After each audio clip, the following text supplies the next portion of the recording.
And now, Lifestyles Unlimited presents the Real Estate Investor Radio Show. Over the next hour, we unfold your map to financial freedom. You'll learn how to retire through investing in single-family and multifamily real estate. You'll learn how to create cash flow and build wealth so you can have the time and money to live the lifestyle you want. Hello and welcome to the show. This is Andy Webb with Lifestyles Unlimited. And as always, we're working on your financial freedom. And I thank you for joining me today. I hope you're having a great day out there. We're going to get into some strategic and tactical things for year end. And if you have any questions at the end of the show or whenever, send those to me at askandy@luinc.com. Again, askandy@luinc.com. And I'm going to lead by saying I hope you slept well. Because today's show is inspired by some really weird sounds in my attic. Have you ever had this happen? I go to bed tired after, good day of biking with the kid or whatever you're doing out there and have that what I call the early evening power nap. Yeah, that happened to me recently. I fell asleep, just deep sleep, after a good day. And unfortunately, I woke up after, it must have been 30, 45 minutes, maybe an hour. And it was like I'd taken this power nap. I was refreshed, I was feeling great, and I was unable to go back to sleep, so I just lay there. And, sometimes when this happens, it doesn't happen often. I'll get up, go do some stuff, but I was trying to get back to sleep, and as I lay there, I think it was approaching 2 o'clock in the morning, I started to hear the occasional skittering sound up in my attic, just above where I was laying, that sound. Yeah, unfortunately, it's that time of year. It's getting cooler outside. Some of you may say it's cold. So the critters they're trying to be warm just like we are. They're moving inside. Oh man, what is a homeowner or a rental owner to do? We will talk about that because it is that time of year. And it's also that time of year where we're getting to the end of the calendar year. And you should have some to-do items on your list for the rest of the year. We're going to talk about those. And again, these are things that you could be doing or thinking about that are more tactical, like dealing with that, whatever that noise is in my attic. However, some will be big picture. Some will be big picture, right? More strategic. Some will be focused, like getting to those critters, right? Strategy versus tactical. What is the difference, by the way? Well, strategy is more thinking long-term, putting long-term goals into place, big picture type stuff. Whereas the tactics are those specific actions that get you to those goals. Right now, dealing with critters, does that get me to my financial freedom? No, but that does go part and parcel with owning a house or maybe a portfolio of houses. And to put it a different way, strategy versus tactics, I tend to think about strategy as the why, right? The why, or maybe the long-term what, whereas tactics are the how we're going to get there, how we're going to do this thing. And when it comes to real estate investing, and that's what we talk about on this show, is investing in single-family rental properties, duplexes, triplexes, quads fall under that category, and apartments, 5 units and above. When it comes to real estate investing, the strategy falls to you to decide. Is it single-family? Is it apartments? Why am I investing? What is the long-term goal? But the how, those tactics, we teach you that at Lifestyles Unlimited. We are an education and mentoring group, been around for over 30 years, over 3 decades in the business, taught thousands of people, mentored thousands of people, and helped thousands of people get to their financial freedom.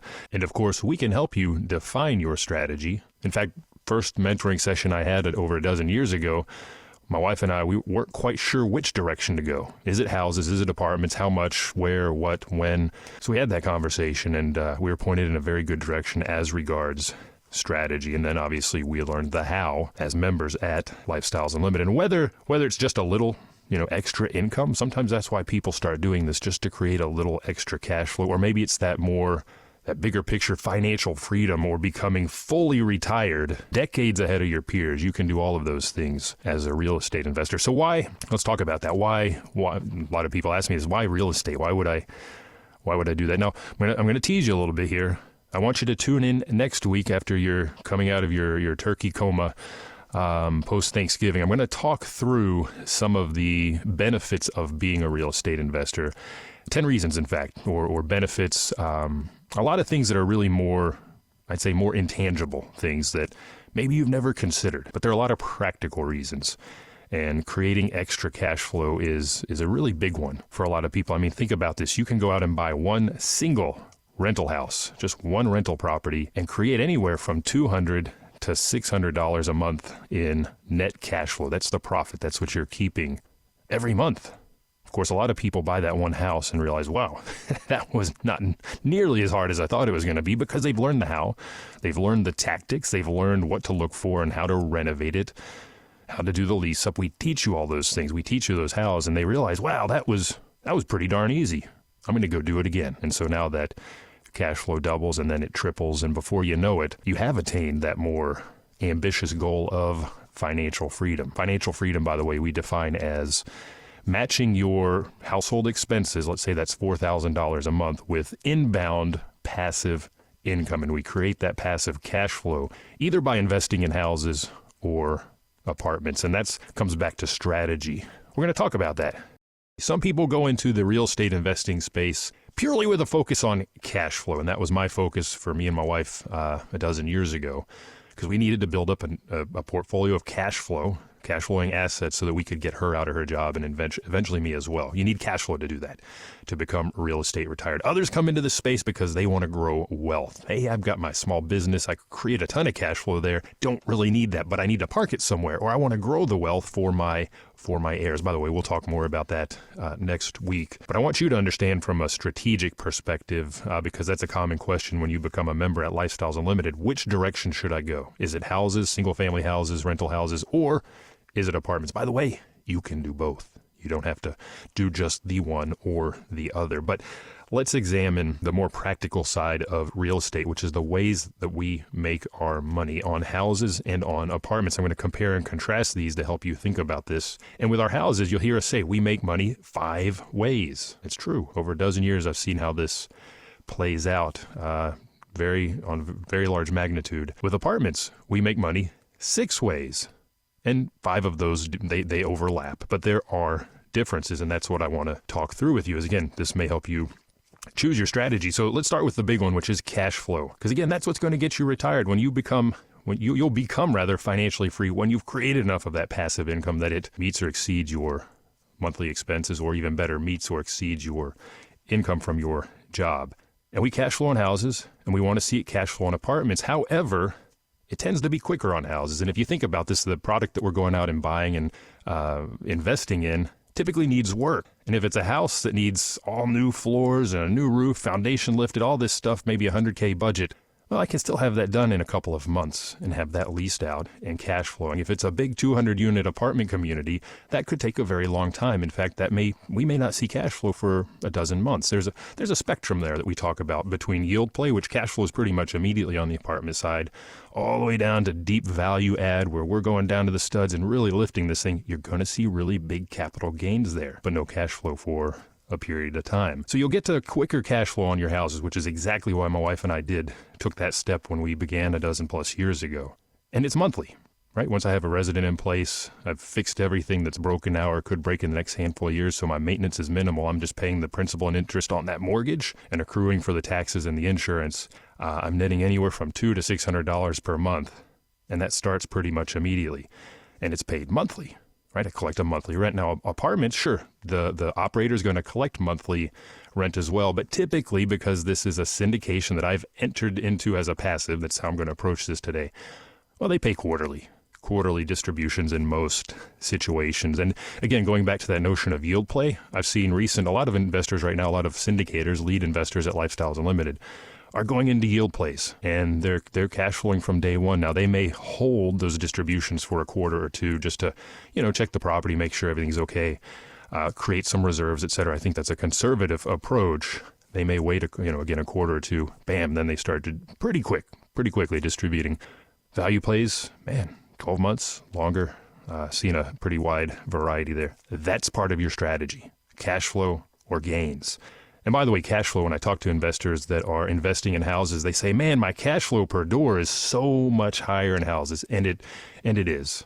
Now, typically, these people are also, like I, are self-managing that portfolio. So I'm not paying a property manager some percentage of my gross rent. So I keep more, but I am more involved. And that does have a certain implicit cost that we typically don't really talk about or think about, but it is in there. thinking about those critters that are apparently up in my attic. I think I got rid of them. We'll talk about that later. But, if that's at a rental property and I go out to deal with this on my own, or I pay a handyman to do it, right? There's either implicit cost or absolute cost. So that may cause a little bit of fluctuation there in your cash flow. But that's a big way that we make our money, number one. Number two, equity capture. And this can be all across the board. And we see this both in houses and apartments. Last apartment syndication, I think it was the last one that we got into. We had a purchase price, and when the appraisal was done on the property, it came in somewhere north of $1 million over what we paid. So that was the value as per our closing date. We just gained $1 million right there because our syndicators, our leads, knew how to buy and buy right. So we got the property at a discount and below where even the cash flow of the day would have put that thing. That's on apartments. On our houses, same thing. We're buying typically distressed properties, and we're going to go in and fix everything. And because it's distressed, because it needs work, let's say I'm buying a house for $100,000 and putting $50,000 worth of work in it. When I'm done, it's valuing at $200,000. You can see there's about a $50,000 spread there. A portion of that is my equity capture. In fact, I'm looking at an investment here this is in Georgia. Asking price $126,000, after repair value or price opinion $200,000. My cash out of pocket per my realtor there $20,000. My equity capture $35,000. So you can see right there. By the way, when I have cash out of pocket plus equity capture, you add those together to get your total equity position after your repairs. That's 150% return right there just on my equity gain. That's, again, with houses, more immediate. Right. With apartments, it's typically driven by the fact that I've bought at a discount. Now, I bought these things, whether houses or apartments, and we do buy with leverage. We do like financing because that allows me to buy more, to invest more, to spread my cash farther, spread my capital farther across more assets that are making money 5 and 6 ways. And because there is a mortgage in place, we have what's called equity buildup. That's a mortgage paydown.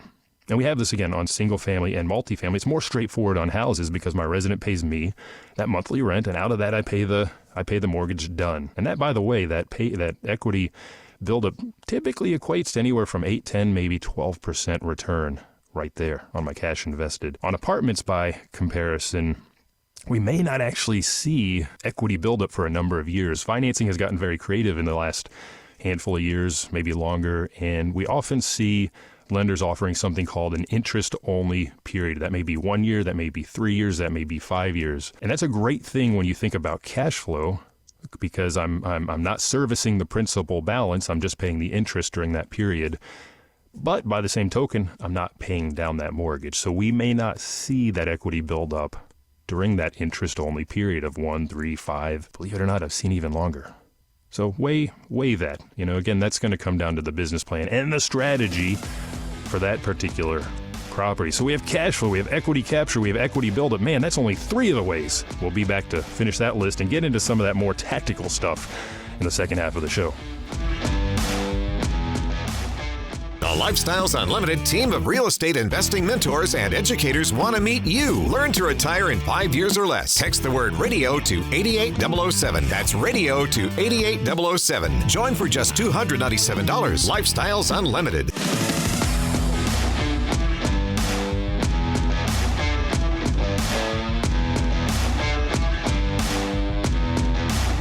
Listening to Lifestyles Unlimited Real Estate Investor Radio Show will change your life.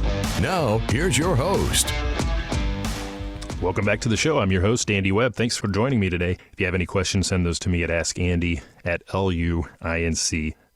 So we're thinking strategy right now, and we're talking about the ways we make money on both our houses and our apartments. And yes, we make cash flow on both of those. Yes, we have equity capture and equity buildup, but there are some differences, sometimes subtle, sometimes more pronounced. And I think it's helpful to understand these in formulating your strategy for the next couple of years. Let's say, is it houses? Is it apartments? It can be both, of course.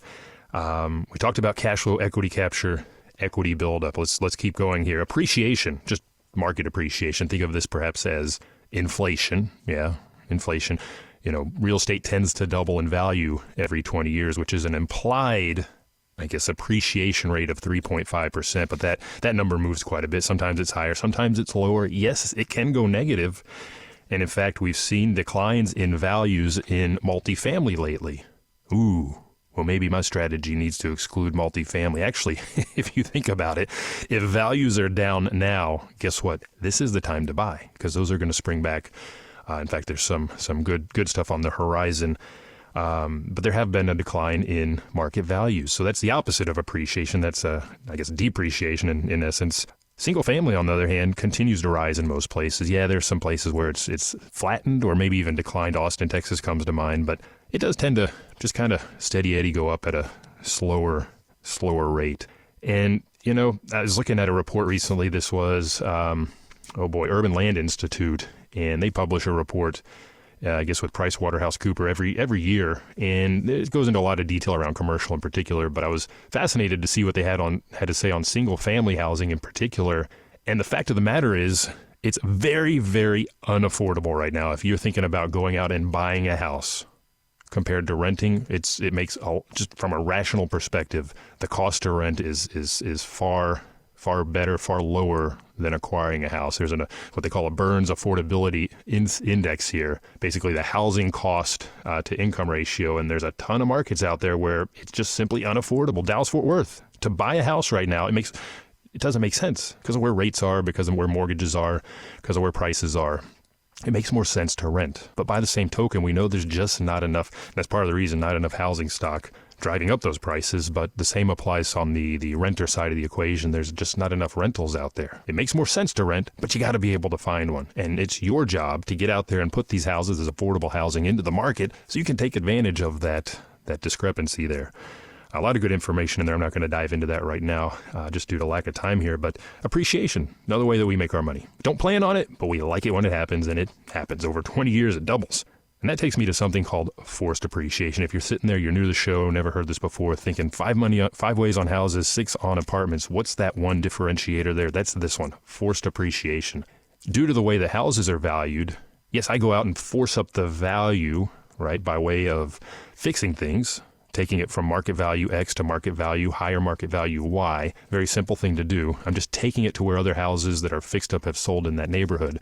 Apartments, by contrast, are valued based on their cash flow, their net operating income. And I can pull a ton of different levers to push rents up, to push pet fees, to implement pet fees. Maybe they're not there, pet rent, charging back utilities, charging for reserved parking or covered parking. I can push down expenses. We typically focus on the revenue side, but we can focus on expenses as well. But ultimately, that pushes up my cash flow, my net operating income. And apartments it's a business. It's valued on that net operating income. This is the only place compared to houses where I can go in and drive the value simply by making very basic business plan changes to how the former operator was running that community. Oftentimes, it's a mom and pop operator that just hasn't raised rents in 5-10 years because they're afraid to drive out their clientele. They'll go in and bring those things to market rent. That's an immediate cash flow bump and push in value. Sometimes it comes down to being a good operator, but forced appreciation we see in apartments. If you really want to push a gain, you get into the value add side of the equation there.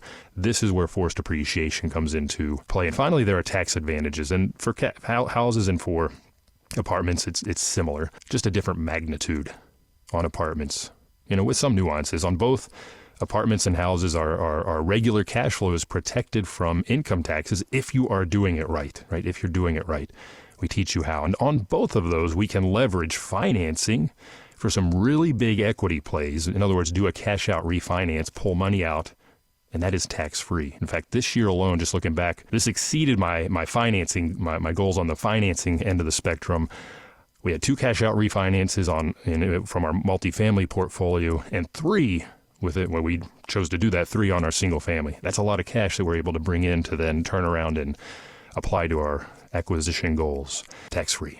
Now, both apartments and houses do enjoy depreciation. Now, in multifamily, it can be a lot bigger. In fact, a good operator may go out and do what's called a cost segregation. You can look this up on type that into the search bar on lifestylesunlimited.com to learn more. But basically, they're accelerating depreciation of certain shorter life items like carpet or fencing or doors or doorknobs, all that stuff. And the net effect is they pull a lot of depreciation forward. So if you are a business owner, if you do have other gains that are passive and you really need some losses to offset that, this is a huge way to pull that depreciation forward. On single family, not so much. You can do a cost seg. It doesn't financially make a lot of sense a lot of the time. However, I do have control of my losses to a degree, and that's an interesting concept. We'll explain that in the last segment as part of our year-end tactical review, let's say. And, of course, both do enjoy, rather than earned income tax rates. If you hold your apartments or you hold your single family for a year and a day, you roll into that capital gains tax rate. You pay a more favorable tax rate, of course. Both can use a 1031 exchange when we do sell and defer those very capital gains and roll those, in fact, into the next like kind investment. It's more difficult on multifamily. If I say I'm selling one of my single family properties and I want to roll that into multifamily as a passive, that's a little bit difficult to do. However, if I want to buy my own apartments or maybe invest with a partner, it's a little bit easier to do a 1031 from single into multifamily. Now, from a tactical perspective, something I've been thinking about, a couple things now. Number one, those critters I mentioned, we'll get to that. Number two, taxes. And I would tell you to prepare for your tax filing now. Start thinking about your tax liability, because in particular as a single family rental owner, I mentioned I've got more control over my losses, so to speak.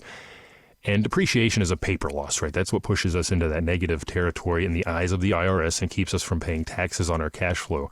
But there are certain things that simply occur as part of our ownership, and we talk about PITI, principal, interest, taxes, and insurance. And it's those taxes, those property taxes, that I'm really thinking about right now, because we sold a house this year. We did not do a 1031 exchange. We do have some losses to offset a portion of the gain, but I'm not able to cover the whole thing. So what can I do as somebody that has a portfolio of single family rental houses? Well, one of the things I'm looking at is I typically in Texas, our tax bills come out in October. They're technically due at the end of October, but you have a grace period till the end of January. When do I pay my property taxes? January 30th every year for the prior year. Well, I have a very big lever there. Across my portfolio, I think my tax bill is somewhere around 70, 75, maybe 80K. Well, this year, instead of waiting until January, I'm considering paying those in December to bring those taxes into this year. So I will have paid last year's taxes this year and this year's taxes. That will push me into a loss position on paper again. And it will be an actual cash burden this year, but I would have paid it in a month's time anyhow. So I can pull those losses into this year and control the impact of that gain on the sale of a property. So you can pull property taxes forward if you have other projects that you're looking at. You can pull those forward as well if you need to create extra losses. That's the great thing with single family. So again, from a strategic standpoint, do you want control, more control? Do you prefer less? All right. So again, property taxes, one of the things I'm thinking about. Another thing, and this kind of ties into the year-end to-dos, this is a good time to look at if you have rental property and if you've had them for a period of time, when you first rehab that house, you probably attacked the trees, trimmed them back, did all that good stuff. But we had a lot of rain this year at the start of the year in Texas, and I've noticed at my house and across my portfolio, those trees have really grown. They've really grown. This is a good time of year to do any trimming that you may need to do. And again, from a tax perspective, I could wait until the spring, also a good time to do it. However, I may want to pull that work now forward in order to take that expense hit this year and help me offset my passive gain, right? So think about those sort of projects you may have. If there are any other big ticket items you've been dragging your feet on for whatever reason, well, maybe now's the time to do it, right? That's a tactical decision. Have that conversation with your CPA. And thinking, by the way, about taxes and thinking about property taxes, you might go ahead and plan a trip now ahead of the year end to get those pictures of your rental houses if you have a portfolio now. Get those date stamps on there so when you go into your appraisal review board hearing next year, you can say, look, this is the condition at December 15th of the prior year. That didn't change in the last couple of weeks around Christmas. I typically do that in spring, and I've never had any issues with date stamp this year versus last, but it's something to think about, something you may want to do. Now let's talk about those sounds in the attic. Boy, I will tell you, the critters do like to move inside as it cools off, and if you have a rental portfolio, it's a good time to have your handyman go out and, check for access points. If it's a recent renovation that you've done, again, we're fixing everything that's broken now or could break in the next handful of years. That should not be an issue. You should have addressed the trim, the soffits, the fascia, everything at that time of renovation. But if you've been sitting on a house a little longer, right, at some point, maintenance starts to come back around. That's why we say you should sell in, 2, 3, 4, 5 years.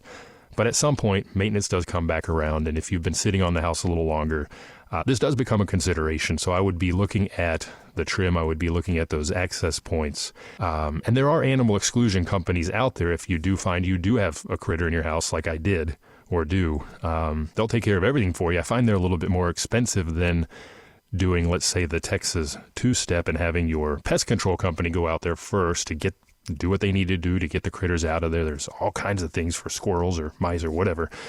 And then have the handyman go behind and repair, any damage and close up any holes. Now, in my house, what did I do? I'm, again, a little more hands-on. I'm not advising you do this. There is some risk, and I'm certainly not a pest control expert, but I just got up in the attic, cruised around the rafters, looked to see what I could see. It's a good time, by the way, to check for any nascent leaks in your roof, perhaps on the underside of the decking, but took some spray with me that's a mixture of cinnamon and peppermint. It works for mice and rats. They have very sensitive noses. It's a deterrent. If I go up there and determine, I think it's squirrels, I have in my garage, are you ready? I have a bottle of fox urine. It doesn't work so well on rats or mice, but boy, if it's squirrels, some of those bigger animals, it does the trick.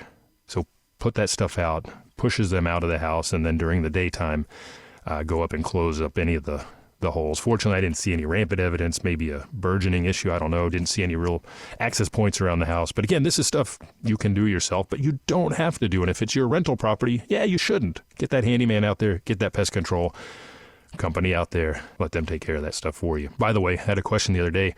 What happens if a critter dies in the walls or in the attic? Good luck finding it. It's very hard to pinpoint. You'll notice the smell, or your residents will, and I've had this happen over the years. And in our personal house, it's just waiting. It's got to decay. I've had that conversation with the resident. I'm saying, I'm sorry. We checked the attic. We checked the visible spaces. Can't find it. It'll be gone in a week or two. Right? So you can go punch holes through all the sheetrock if you want to. Very expensive. Nature will take its course. Now, other things to do to prepare, things on your to-do list for year end. We're heading into the winter season.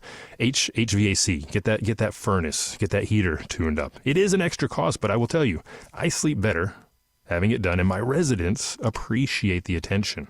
And depending on how long you've held the property, again, we've fixed everything up front, but if you've held it longer, it might be time to have a quick audit, let's say, or check around the windows and doors, make sure they're still sealed. There's no cold air leaking in.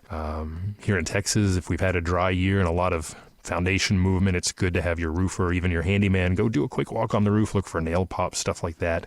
We talked about tree trimming, especially here, again, in Texas with the amount of rain we had to start the year, lots of extra growth. And I like to have a conversation or just a quick email with my residents that have gutters on their house. Clear them. Get those cleared. At least in my lease, it's their responsibility. It depends on how your lease is written. But these are all things to have on your to-do list as we move towards the end of the year. Tactical things, right?